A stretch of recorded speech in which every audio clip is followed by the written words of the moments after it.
falling out of bed. Are you part of me yet? Halo teman-teman, Assalamualaikum warahmatullahi wabarakatuh.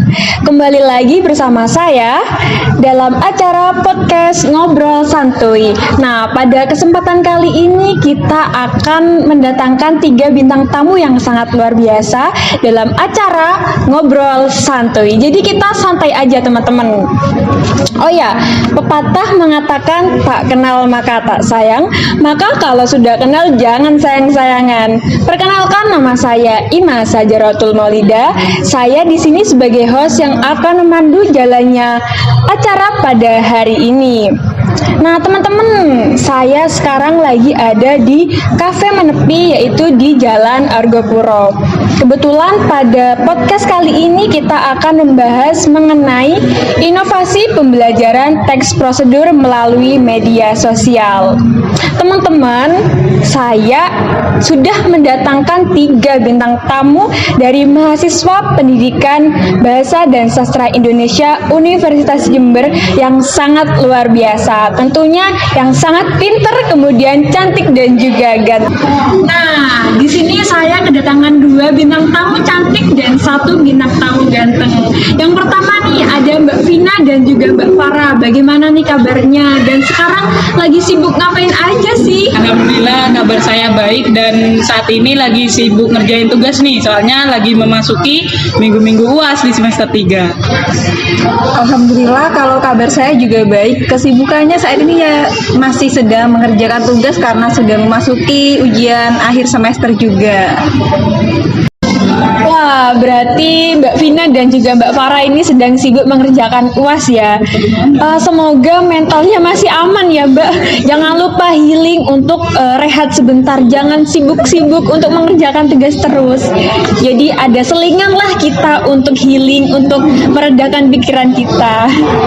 Ada bintang tamu satu lagi nih teman-teman. Cowok yang sangat ganteng dan luar biasa. Ada Mas Ayes. Nah Mas Ayes, bagaimana nih kabarnya dan juga sekarang lagi sibuk apa? Alhamdulillah kabar saya baik Mbak Ima. Untuk kesibukan sendiri saya sama seperti teman-teman yang lain karena pada minggu-minggu ini memang sedang UAS seperti itu. Selain itu kesibukan saya akhir-akhir ini saya mulai menyukai menulis Mbak, terutama menulis cerpen dan juga puisi seperti itu. Wah, berarti kesibukan dari Mas Ayes ini sama seperti Mbak Vina dan juga Mbak Farah, yaitu sedang sibuk mengerjakan UAS karena memang minggu-minggu ini sepertinya sedang sibuk-sibuknya untuk mengerjakan UAS. Semoga saja otaknya tidak meledak gitu ya.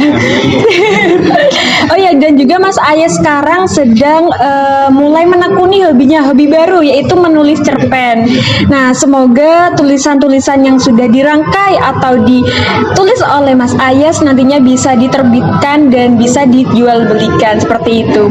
Nah, memasuki acara selanjutnya isi kita ngobrol-ngobrol santuy aja. Nah, kesempatan kali ini materi yang akan kami bahas, yang akan kita bahas, yaitu mengenai inovasi pembelajaran teks prosedur melalui media sosial. Nah, membahas tentang pembelajaran pada sekarang ini kan pendidikan di Indonesia sangat prihatin karena kondisi pandemi yang sangat memprihatinkan yang tidak kunjung usai mengakibatkan keterbatasan kita dalam pembelajaran sekolah maupun yang lainnya. Jadi semua yang kita lakukan ini dilakukan secara online. Sehingga ini sangat menarik sekali untuk dibahas karena nantinya bagaimana sih pembelajaran secara online itu bisa diterapkan secara efektif kepada siswa-siswa di Indonesia ini. Pada kali ini kita materinya yaitu mengenai pembelajaran materi teks prosedur melalui media sosial, terutama media sosial TikTok. Kenapa saya mengambil media sosial yaitu TikTok? Karena pada kali ini yang sangat booming itu adalah media sosial TikTok. Jadi kita sebagai mahasiswa aktif dan juga produktif harus bisa mengikuti perkembangan zaman. Seperti itu. Jadi yang saya tanyakan nih kepada teman-teman, menurut teman-teman apa sih pendekatan pembelajaran menurut teman-teman yang teman-teman ketahui deh? Kalau menurut saya sendiri nih Mbak Ima, pendekatan pembelajaran itu adalah suatu rangkaian tindakan pembelajaran yang dilandasi oleh beberapa prinsip tertentu. Seperti itu Mbak Ima. Nah, maksud dari beberapa prinsip tertentu ini apa? Nah, jadi prinsip-prinsip yang melandasi dari pendekatan pembelajaran itu sendiri adalah bisa berupa prinsip filosofis, psikologis, didaktis, ataupun ekologis. Nah, beberapa prinsip ini mewadahi atau menguatkan dan melatari metode pembelajaran tertentu yang diselenggarakan di sekolah-sekolah seperti itu. Berarti pendekatan ini memang sangat penting dalam proses pembelajaran ya. Dari tadi kan Mas Ayes membahas tentang pendekatan pembelajaran, pengertiannya bagaimana. Yang saya tanyakan ini sekarang pendekatan itu sendiri. Apa sih maksud dari pendekatan itu sendiri?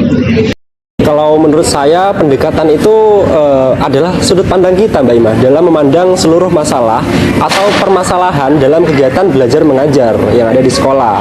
Nah, sudut pandang ini menggambarkan cara berpikir atau sikap seorang pendidik dalam menyelesaikan persoalan yang terjadi pada proses belajar mengajar seperti itu Mbak Ima. Waduh, Mbak Masnya ini nggak apa-apa ya, silakan diminum sambil ngobrol-ngobrol santuy. Kita menikmati hidangan yang sudah dihidangkan di sini. Siap-siap.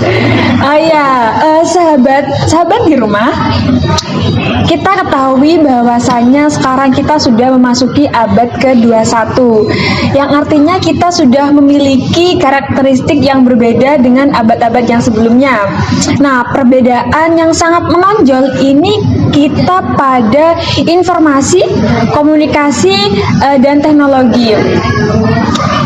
Dari ketiga perbedaan tersebut banyak mempengaruhi bagaimana kita cara hidup, kemudian bekerja, bertindak, kemudian juga belajar mengajar.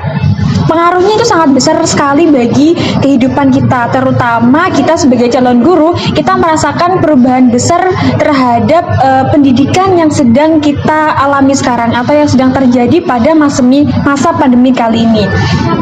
Kemudian kemajuan apa yang dihasilkan dalam perkembangan teknologi yang sudah saya sebutkan tadi, itu khususnya dalam bidang ICT.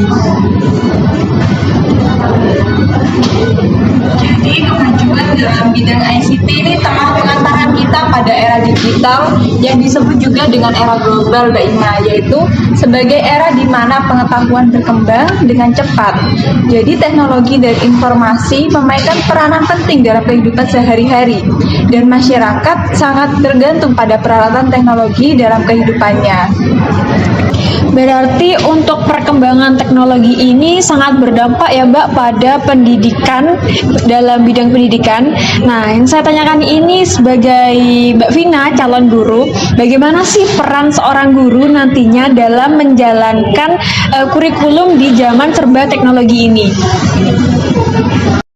Ya, jadi karena bidang pendidikan ini merupakan bidang yang sangat berperan penting di Indonesia ini, apalagi kita sudah memasuki era teknologi ini. Jadi pengetahuan dan pengalaman bagi seorang guru ini akan berdampak sekali karena memiliki manfaat, yaitu teknologi dengan cara kita dapat mengintegrasikannya dalam proses pembelajaran seperti telah digambarkan di atas atau topik kita kali ini nih, yaitu mengenai technological, pedagogical, content knowledge ini atau disebut TPACK. Jadi untuk pendekatan TPACK ini kan sangat booming nih di masa sekarang. Jadi menurut Mbak Farah nih, apa sih pendekatan TPACK ini menurut Mbak Farah sendiri? Jadi pendekatan TPACK ini merupakan pendekatan pembelajaran yang sangat relevan di masa pembelajaran daring seperti ini. Hal ini karena pendekatan TPACK memadukan aspek pengetahuan yaitu knowledge, cara pembelajaran yaitu pedagogi, dan penguasaan materi pembelajaran sesuai dengan bidang yaitu konten dengan TIK atau teknologi. Pendekatan TPACK merupakan pendekatan yang dikembangkan dari pendekatan pedagogi content knowledge atau PCK yang pertama kali dikenalkan oleh Sulman pada tahun 1986.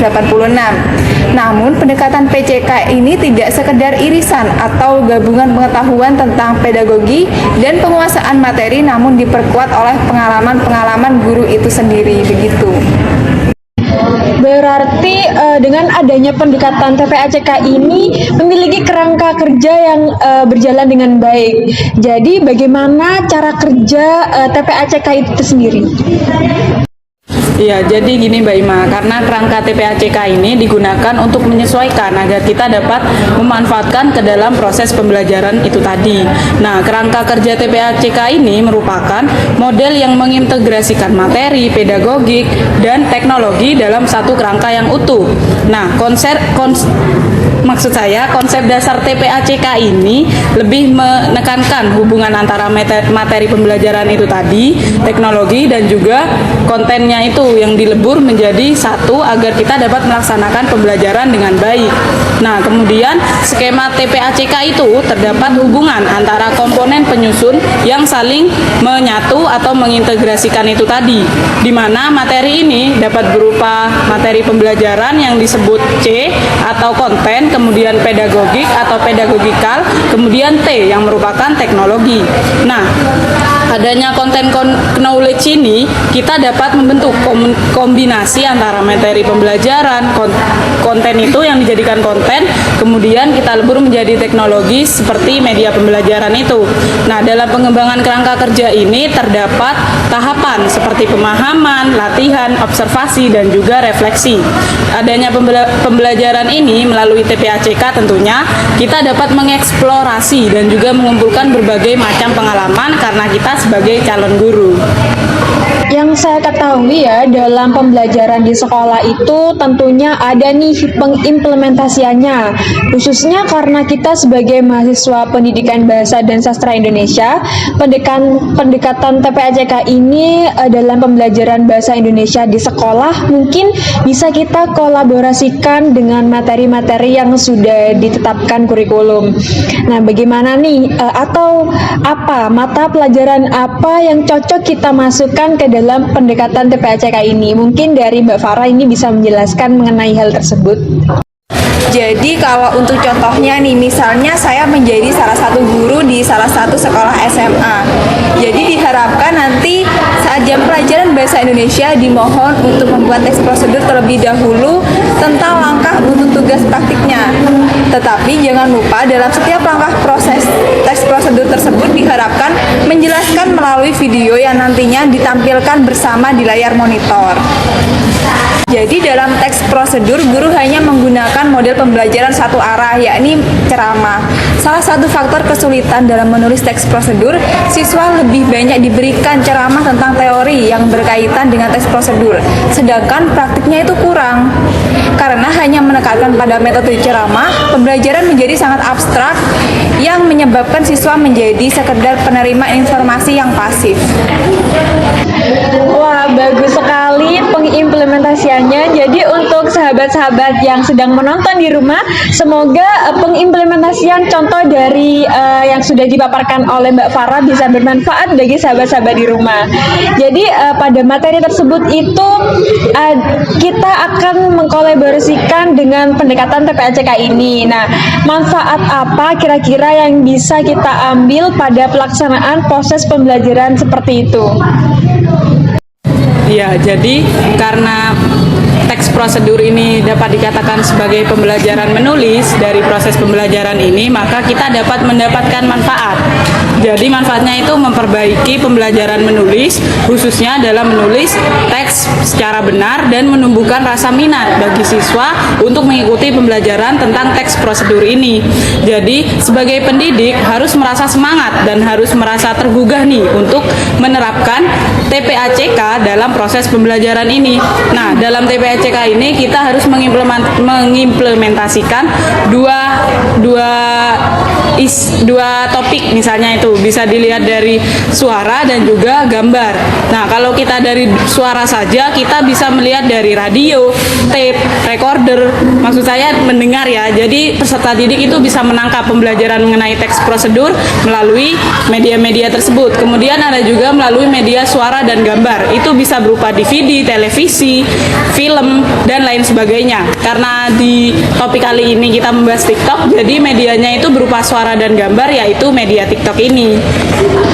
Setelah mengetahui berbagai pengertian umum mengenai pendekatan pembelajaran dalam kurikulum 2013 menggunakan TPACK, bagaimana nih menurut Mas Ayes pengimplementasiannya dalam kegiatan belajar mengajar di sekolah, terutama selama pandemi COVID-19 berlangsung?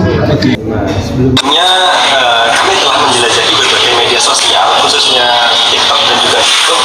Nah, kami menemukan beberapa video yang bisa dijadikan sebagai media dalam mempelajari teks prosedur khususnya, seperti itu Mbak Ima. Nah, untuk videonya sendiri sudah saya kirimkan kepada Mbak Ima kemarin. Oh ya, editor, jangan lupa nanti dimasukkan video yang sudah dikirim oleh I got so much motherfucking design on right now.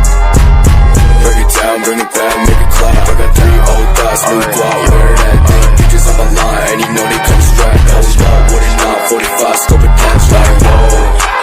Video berdurasi 23 detik yang merupakan penerapan teknologi dalam media pembelajaran bahasa Indonesia tersebut sudah dapat membuktikan Mbak Ima bahwa pada masa pandemi seperti ini pendekatan pembelajaran TPACK sangat efisien untuk diterapkan pada siswa atau peserta didik.